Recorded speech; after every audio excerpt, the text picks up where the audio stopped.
नाज़रीन, आप देख रहे हैं एमवाई के न्यूज़ और मैं हूं आपके साथ सनम वकास। मैं इस वक्त पाकिस्तान तहरीक-ए-इंसाफ के एमपीए फ़ारूक मून जावेद साहब के घर पर मौजूद हूं। उनका लाइफस्टाइल कैसा है, उनका रहन सहन किस तरह का है, कैसी ज़िंदगी गुजार रहे हैं, कब से एमपी हैं, सियासी करियर का आगाज़ कैसे हुआ, आइए ये सब कुछ जानते हैं उन्हीं से। अस्सलाम वालेकुम सर। मैं बिल्कुल ठीक, आप कैसे हैं सर? बहुत शुक्रिया आपने टाइम दिया। जैसा कि मैंने आपको बताया है कि मेरे साथ मौजूद हैं पाकिस्तान तहरीक-ए-इंसाफ के एमपीए फ़ारूक मून साहब। तो सर, सियासी करियर का आगाज़ कैसे हुआ? सियासी करियर का जी 2011 से मैंने सियासत का अपना आगाज़ किया। मुझे शुरू से शौक़ था। पहले मैं ट्रेड पॉलिटिक्स में गया था और उसके बाद मैं सियासत में आया और अच्छा रहा। खान साहब के सिपाही खान साहब के विजन पे हम आए थे और खान साहब आज तक डटे हुए हम 2011 में ज्वाइन किए और आज हमें खान साहब ने उसकी मेहनत का सिला दिया हमें और हम आज एमपी हैं आपके सामने खड़े हैं खान साहब के साथ। कितनी मर्जी सख्तियाँ आई, कारोबार बंद कर दिए, घर से मेरे भांजे को उठा के ले गए। इन सब सख्तियों के बावजूद टिकट्स के लिए इन्होंने पेपर रिजेक्ट कर दिए, हमारे कागज़ जमा नहीं होने दिए। तो उस केस में फिर हमें देखें अब हाई कोर्ट से हमें कागज़ एक्सेप्ट कराए। खान साहब ने हमें टिकट दी और इंशाअल्लाह एक बड़ी लीड से 19,032 वोटों की लीड से जीत के हम आपके सामने बैठे हैं। अपना थोड़ा बैकग्राउंड के बारे में बताएं कि आपका ताल्लुक बेसिकली कहाँ से है? देखिए, मैं स्टूडेंट्स के बाद मैं बिजनेसमैन हूँ। बिजनेस करते हैं। फादर जो है वो हमारे लाहौर के ही हैं। लाहौर के। और फादर मेरे ब्यूरोक्रेट थे जी। और वालदा मेरी वो सारे ज़मींदार फैमिली के हैं। वो नानका मेरा साहिवाल का है, वालिद साहब मेरे इधर लाहौर से हैं। तो इसलिए मैं बिज़नेस करता हूँ और बिज़नेस के साथ साथ फिर ट्रेड पॉलिटिक्स में जैसे मैंने बताया मैं आया। बहुत शौक़ था पॉलिटिक्स का मुझे। मैं कौमी ताज इत्तेहाद का वाइस प्रेसिडेंट लाहौर बना, फिर अपनी मार्केट का प्रेसिडेंट बना। 7 साल मुझे बिला मुकाबला ही बनता रहा। फिर वहाँ से मैंने पॉलिटिक्स में आने का फ़ैसला किया और बस बाकी रिजल्ट आपके सामने। थोड़ा सा लाइफस्टाइल के बारे में बताएं, क्या रूटीन है आपकी? रूटीन जी, सुबह उठते हैं हम। आलमोस्ट जल्दी उठने की आदत है मुझे, जल्दी सोता हूँ मैं सुबह 8 बजे उठ जाता हूँ और फिर क्या कहते हैं 10 बजे मैं अपने ऑफिस चला जाता हूँ। ऑफिस में 2-3 घंटे रूटीन काम है, तो अगर असम्बली में कोई सेशन है या मीटिंग है ठीक है, वरना फिर वहाँ से हम 4-5 बजे मैं उन घर आता हूँ। फिर घर 5 बजे से लेकर 7 बजे तक हमारे हल्के के लोग जो मिलने आते हैं, ये दरवाजे ये और दफ्तर ओपन होता है, जो मिलता है मुझसे। उसके बाद 8 बजे के बाद भी फैमिली के अपना टाइम देते हैं प्रॉपर हम। यानी कि जो आपसे मिलना चाहता है आपके दरवाजे खुले? जी, दरवाजे खुले। मैं जिसकी कॉल आ जाए, कोई बंदा ये नहीं कह सकता कि मून मेरी कॉल नहीं रिसीव करता। अगर मैं नहीं कर सका तो कॉल बैक लाजमी उस बंदे को जाती है। ऐसा पॉसिबल नहीं है कोई भी कह दे मुझे कि फ़ारूक ने मेरी कॉल रिसीव नहीं की। पहली बार पे ये बड़ी एक अच्छी चीज़ होती है कि आप अपने वर्कर्स के साथ इन टच रहें और आप उनकी बात सुने, क्योंकि आप उनका वोट लेकर आए होते। फैमिली के बारे में बताएं, शादी कब हुई और कहाँ हुई, बच्चे कितने हैं, बहन भाई कितने हैं? हम 6 बहन भाई हैं जी, 4 बहनें 2 भाई। और शादी मेरी ऑलमोस्ट 15 ईयर्स पहले हुई थी और लाहौर में है जी। बेगम मेरी लाहौर की है, यूटी से केमिकल इंजीनियर है जी। और हाँ जी, हाउस वाइफ है। और बच्चे मेरे 3 हैं, 2 बेटे 1 बेटी। बेटा मेरा बड़ा ओ लेवल्स में है, छोटा भी जम्बोरी स्कूल में अभी रिसेंटली गया है, तो बच्चे छोटा है, तीसरा छोटा है अभी। इन फ्यूचर क्या देख रहे हैं आप सियासत को? सियासत तो पाकिस्तान में बहुत ख़राब हो चुकी है, सियासत का लेवल ख़त्म हो चुका है।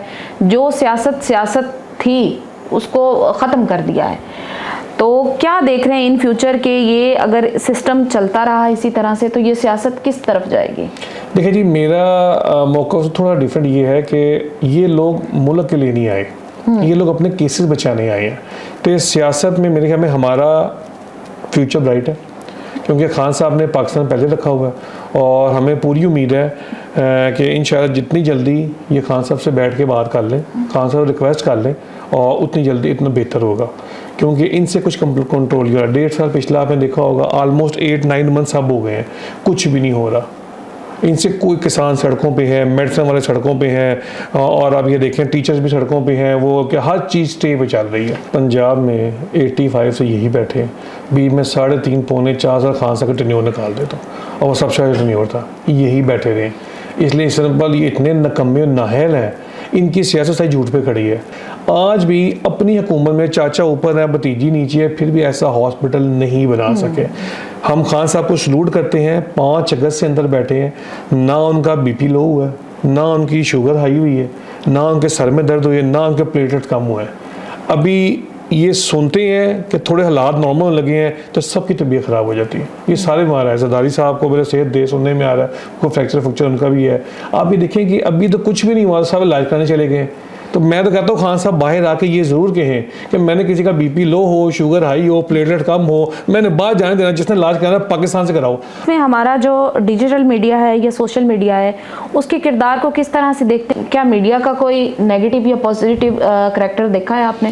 देखिए मीडिया, ज़्यादातर मीडिया जो चैनल्स हैं हमारे वो तो आपको पता है, और लेकिन मैं तो फिर ये कहूँगा कि अवाम के मैंडेट को तस्लीम करना चाहिए। हेड्स ऑफ टू अमेरिका की अवाम को देखें, ट्रंप पे कितने मसले थे, कितने मसाइल थे, लेकिन जमहूरियत जीती वहाँ पे। उस पर हमले भी हुए, उस पर सारा कुछ हुआ, लेकिन वहाँ जमहूरियत जीती। इसी तरह यहाँ भी जो कौम चाहती है अपना लीडर सेलेक्ट करने के लिए कौम को दें।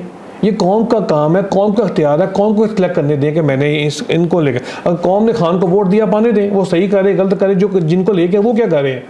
अब आप ये देखें जुडिशरी सिस्टम चेंज, हर चीज़ चेंज कर रहे हैं कि हम किस तरह रह जाएं। ये फिर मुल्क के लिए तो नहीं आए, ये तो फिर अपने केसेस के लिए आए हैं, अपनी हुकूमत लेने के लिए आए हैं। सर अवाम का जो मैंडेट है ना, आप भी अवाम का वोट लेकर बैठे हुए हैं, तो ऐसा कैसे हो सकता है कि बाकी जगहों पर घपला हुआ हो या फॉर्म 47 वाला इशू हुआ हो? ऐसा भी तो हो सकता है कि हक सच का वोट भी डला हो। देखिए जी, मैं तो आपको पहली बात ये कहूँगा कि सलमान का मेरे MN ये सबसे फेमस लगा था लाहौर का। मेरे MN साहब सलमान अकरम राजा साहब थे, एक तरफ ओन चौधरी था, एक तरफ बिलावल भुट्टो था, ज़हीराबाद खोखर थे, अता तारड़ थे। सबको बेसिकली उनको ज़मीर का पता होता है कि कौन जीता तो कौन हारा है। ठीक है, ओन चौधरी को लगता है कोई 1,74,000 वोट पड़ गया। अब मेरा रिजल्ट भी आया था ना, उसी जगह राजस्थान का रिजल्ट भी आया था, वो पहुंच गए 70 से ज़्यादा वोट नहीं पड़े थे, तो वो 1,74 कैसे हो गया? आप में पड़े, अगर इतने ही सही हैं जो ये कोर्स बनी हुई हैं, ट्रिब्यूनल्स बने हैं, ये क्यों नहीं काम करने देते? जो जज लगे हुए थे क्यों चेंज करते हैं बार बार? आप जजों को काम क्यों नहीं करने देते? आपने अब वो रिटायर्ड जज क्यों लगाने हैं कि अपनी मर्जी के फैसले ले सकें? अगर आप इतने ही अपराइड हैं, आपको लगता है हम ठीक फैसले करके आए हैं, हम ठीक जीत के आए हैं, वहाँ के वोट जीत के आए हैं, तो आप उनको अपने ट्रिब्यूनल से काम करने दें। आप पर लोग लगाएं, आप चुप कर जाए। अब इस्लामाबाद का देखा 3 सीटों का हल्का, जज साहब ने जब केस खोला उसमें क्या कुछ निकला, उन्होंने जज साहब को काम से रोक दिया, जज साहब डिग्री जाली हो गई। ये तो ना करें बाप।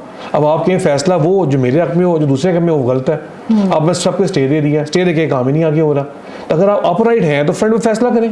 जैसे खान साहब ने जब याद 2018 में कहा था कि ये सीटें मिली, खान साहब ने कहा ये सीट है, लाओ दोबारा इलेक्शन करवाते हैं इसके ऊपर, दूर का दूर पानी का पानी हो जाएगा, तो ये भाग गए थे। इतनी हिम्मत है तो कहें ना उनको, ये सीटें मसला है ओन चौधरी की, सलमान साहब दोबारा इलेक्शन लड़कर देख लें, ओन चौधरी को 10,000 वोट नहीं पड़ना।